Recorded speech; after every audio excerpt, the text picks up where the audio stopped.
E aí, pessoal, tudo bem?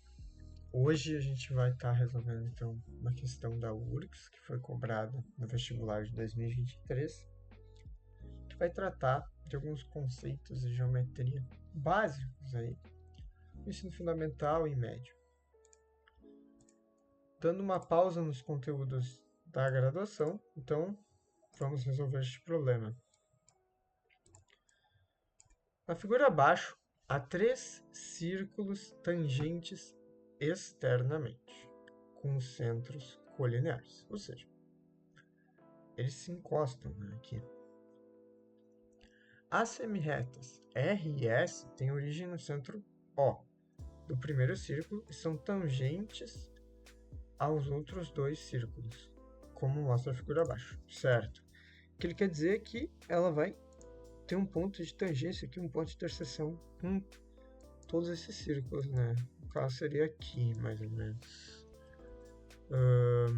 Sabendo que os círculos menores possuem uma área igual a 1, a área do círculo sombreado é. Bom, vamos fazer então os cálculos. Bom, vou começar por essa informação final aqui que ele me deu, que a área desse círculo menor ela vai corresponder a 1. E bem, como é que a gente pode usar isso a nosso favor? A gente pode descobrir o raio, né? Correto? O raio ao quadrado, lembre-se da fórmula do círculo, da área do círculo,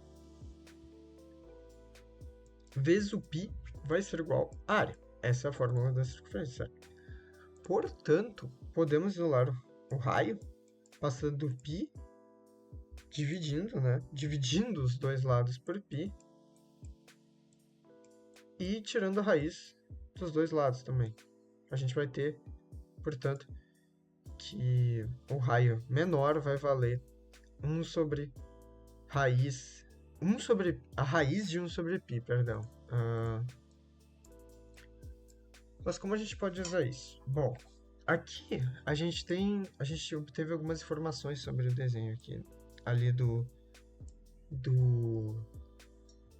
enunciado, que nos disse que, bom, esse raiozinho, aqui é raiozinho, certo?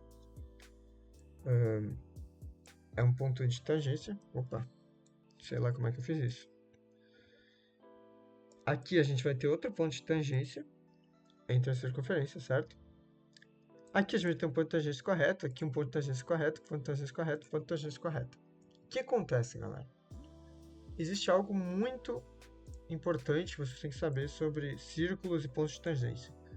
O raio, quando eu escrevo o raio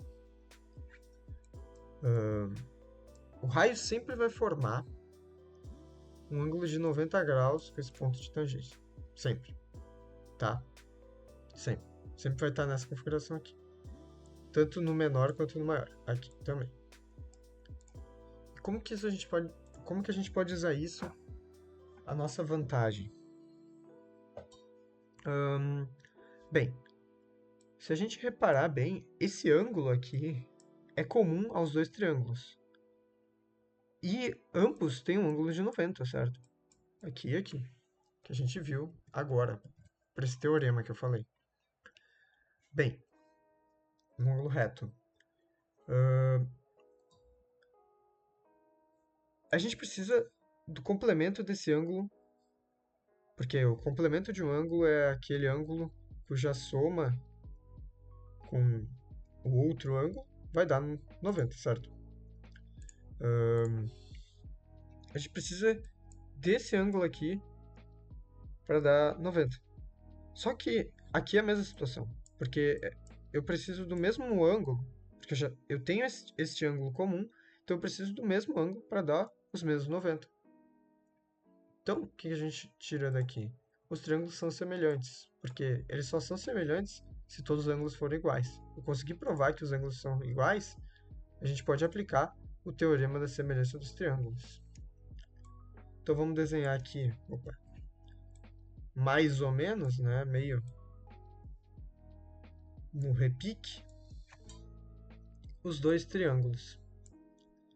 Bem, a gente tem noção de que isso aqui vai ser um raio, certo?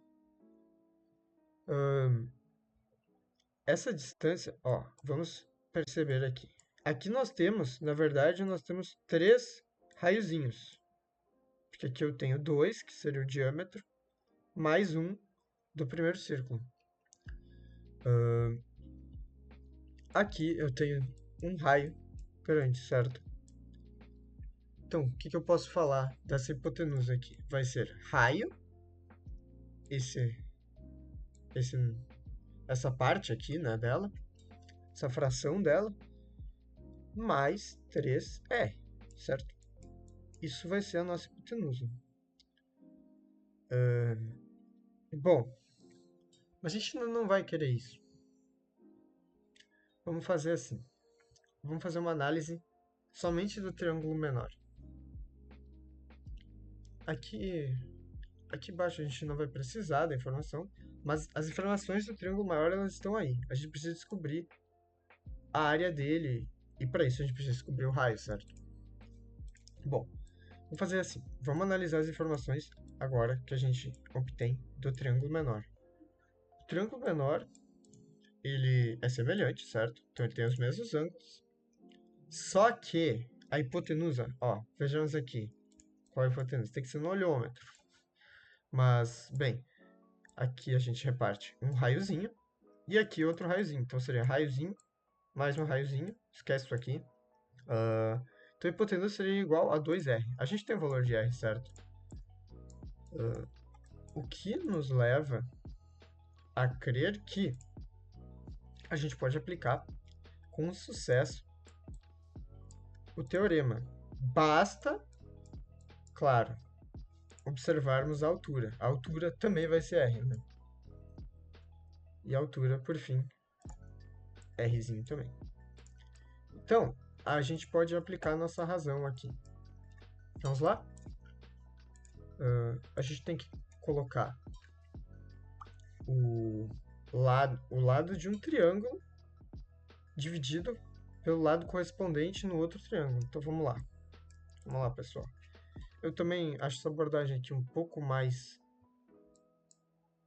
dificultosa, porque acaba ficando separado, aí não tem a completude da visão, né? Não dá para ver tudo junto. Mas R, vamos continuar. R seria a altura, vai estar para Rzinho, porque a altura do triângulo menor desse triângulo aqui vai ser Rzinho, certo? Isso tem que dar a mesma proporção de Rzão mais 3Rzinho está para 2Rzinho, certo? Galera, importante aqui, não substituam ainda, esperem. Vamos isolar o Rzão e depois a gente substitui o valor de Rzinho. Bom, vamos lá. Multiplicando cruzado, a gente vai ter R2Rzinho vai ser igual a Rzão mais 3Rzinho ao quadrado. Bom, aqui eles são a mesma coisa. A gente vai passar esse cara aqui para o outro lado, a gente vai subtrair menos Rzão dos dois lados. Então vamos lá. Vai ficar simplesmente... Aqui eu tinha 2, assim vai ficar melhor de visualizar. 2Rzinho. Passando para o outro lado eu vou ficar com Rzinho, certo? Porque eu subtraí um dos dois lados. Um Rzinho. Bom, aqui eu vou ter 3 vezes Rzinho ao quadrado, enquanto que vai ter um Rzinho aqui, então a gente pode cortar ao quadrado. Então, por fim, a gente vai ter finalmente a informação de que Rzão, o R maior, é igual a 3 vezes o Rzinho. Bom, Rzinho é 1 sobre π, raiz de tudo isso. Então, Rzão será igual a 3 vezes raiz de 1 sobre π. certo? Espero que tenham entendido. Bom, a questão está quase acabada, basta a gente aplicar agora, porque ele pede a área aqui, na verdade. Então vamos aplicar a fórmula da área da circunferência. Então vamos lá. Seria o nosso R ao quadrado vezes o π. R ao quadrado, a gente vai ter 3 vezes raiz de 1 sobre o π vezes o π, certo? E tudo isso aqui ao quadrado. Bom, basta a gente multiplicar isso aqui por isso aqui mesmo, o que vai nos dar. A raiz quadrada aqui vai cortar com o quadrado, porque na verdade a gente está elevando a 1/2 quando a gente tira a raiz. Só que o 3 vai continuar sendo ao quadrado, então não cometam esse erro. Então vai ficar 9 vezes 1 sobre π vezes o próprio π. Se eu estou multiplicando por algo e dividindo por algo, são operações inversas, ou seja, se cancelam. Portanto, a nossa resposta vai ser um simples e bom 9. Seria a alternativa.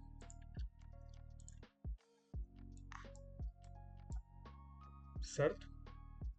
Espero que tenham acompanhado, tenham entendido. E caso tenha ficado alguma dúvida, por favor, comente. E alguma crítica, qualquer coisa assim, né, pessoal? Ainda estou no início do canal aí, tô começando, o engajamento ainda é esparso, mas espero que vocês tenham saído melhor desse vídeo, saído mais competentes nessa área do conhecimento tão fascinante, que é a matemática. Muito obrigado a todos. Abraços.